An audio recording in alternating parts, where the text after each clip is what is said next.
جلالپورجٹاں road پر F-16 rocket کی طرح شرطیں لگا کر چلائی جانے والی گاڑیوں نے ایک اور گھر اجاڑ دیا اور ایک اور زندگی چھین کر ناش کو گھر پہنچا دیا۔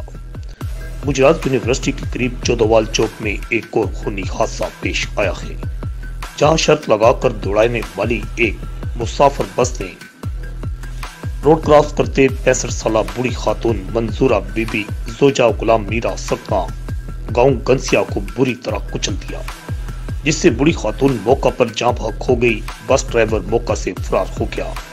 اطلاع ملتے ہی ریسکیو ٹیم اور پولیس موقع پر پہنچے اور متوفیہ خاتون کی لاش کو پوسٹ مارٹم کے لیے ہسپتال پہنچایا۔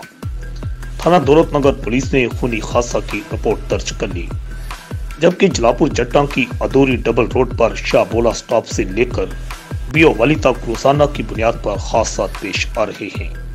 سڑک کے اس حصہ کو ڈبل روڈ نہیں بنایا گیا، ڈبل روڈ بنانے والی مشینری بھی غائب ہو گئی۔ شاہ بولا سٹاپ سے والی تک سنگل روڈ بھی جگہ جگہ سے ٹوٹ پھوٹ کا شکار ہے۔ رپورٹ آکاش نیازی، الحجاز نیوز، گجرات۔